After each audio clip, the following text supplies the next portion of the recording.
I made a video a while back about Quicksilver, which is DC's parent company, filing for bankruptcy, and I think I led a lot of you guys to believe that this wasn't going to lead to anything major, that everything was going to be okay. DC's just going to be bank owned for a little while and restructure, and then they're going to pay back their debts and everything's going to be okay. But that's not exactly what I meant. What I meant was that DC as a brand is going to be okay because they're going to be forced to make wise business decisions. Everything's going to be thought out and well planned, and they're not going to be throwing any money away. Well, part of what that means is that some writers are just making too much to skate for DC anymore. They're not providing as much as they're being paid to do, or maybe they are, but they're just simply being paid too much. And that's the case of Rob Dyrdek, I believe. And in case you haven't heard yet, which you probably have because it was huge news on Facebook and Instagram, and Ride did an article about it, and it's all over everywhere, okay? It's big news. Dyrdek is no longer on DC. They dropped his contract, or they didn't renew it, which is kind of mind-blowing because the dude's been there for like 20 plus years. He's been repping DC hard for his entire career. Like, he basically, his career is based around DC, essentially. That's kind of what launched it. So that's interesting that he's no longer there. And a lot of people think that because of the Street League Nike connection, he's going to end up going to Nike. We'll see what happens with that. I don't think at this point he really has to. He can do whatever he wants. He's got enough money to do basically anything. In other news, Nijah bought a brand new Lamborghini Aventador, allegedly, with his Nike money. And according to some possibly believable news article that I read, Nijah's contract is worth, I think it's an 8-year contract for $5 million a year, which quick math is what, $40 million? He can afford a Lamborghini at this point, even if especially if it's a lease. So that's interesting.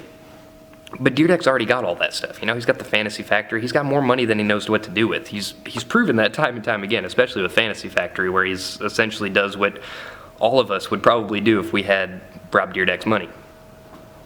DC helped him make a lot of that money, so it makes sense that he wouldn't just step away, but it doesn't make any sense that they would just let him go.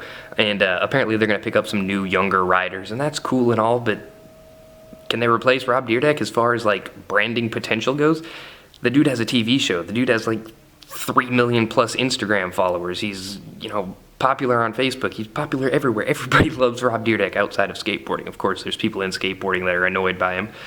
But that's because we've seen the business moves that he's made, and we don't agree with all of them. We may not like Street League or whatever, okay? But he's also done a lot of good things for skateboarding, and we've got to appreciate those things too. He's not a complete scumbag. He is a very savvy businessman, and he knows how to make money, especially off of skateboarding. So I am interested to see what he's going to do in the future. I don't know if he's going to do his own thing. Maybe it does make sense for him to do a shoe company, and this is just, off the top of my head right now, but the dude's had 22 shoes, and I believe he's had 20-something. He's had a lot of frickin' shoes. I just threw 22 out there. It stuck out in my mind for some reason. Maybe that was the number of years he's been on DC. Don't quote me on that. But I believe he's always been pretty involved in, like, the creative process of designing his own shoes, which is cool. And that may lead him to do his own thing on another company, or in his own company, or hopefully not Nike, anywhere but Nike. But Nike seems to be this place where when you outgrow the company that you're currently on, they can buy you, because that's what they're looking for. They're looking for those top tier riders. They're looking for the riders that nobody else can afford. And that's kind of a good thing, and it's kind of a bad thing, because on one hand, you're giving a lot of money to skateboarders, and that's cool, because lots of young skateboarders grow up thinking, I could really do this. I could be the next Nijah. And you could, if you try hard enough. If you start practicing when you're an infant. Like, I'm pretty sure you still have to have the umbilical cord attached to you, and you have to skate every day for, like, the first 12 years of your life or something like that in order to make it to that level. But it could happen if you try hard enough. Or you could be the next guy living out of your car, working his ass off as an amateur, trying to go professional at 20-something years old. It could really go either way. Or you might be like me, you might never make it anywhere. You might end up just yapping to a camera in an empty skate shop because you're too broke to start a fucking shop. There's a lot of places it could take you, and I'm interested to see how this turns out for Rob Dyrdek.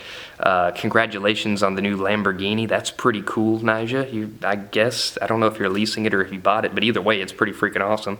That's something a lot of people don't realize too. A lot of these cars that you see your favorite skateboarders in are leased. Same thing with rappers, if you didn't know that. Chief Keef got his I-8 taken away because it wasn't his. It belonged to the record label, for Christ's sake. And he's making far more money than most of your favorite professional skateboarders. Believe that. All right. So I know this video got a little long, and I packed a lot of information into it. Hopefully it's all relevant, and hopefully it's all factual. Like I said, I don't know how long exactly Dyrdek has been on DC or exactly how many shoes he's made, but it's a freaking lot. He's done a lot for the brand, and he's irreplaceable. Like, legitimately irreplaceable. There will never be another person quite like Rob Dyrdek in skateboarding, because there can't be. Skateboarding's changed too much. He went from being a broke little skate rat, like barely able to make it on his sponsorships, paychecks, and now he's one of the biggest dudes in the world. Like, well, not the biggest dude in the world. He's like 135 pounds. But as far as like popularity goes, there's not a whole lot of skateboarders more popular than him. Even Bam in his prime, I don't think was as big as Rob Dyrdek. The dude is just, he's good at selling himself.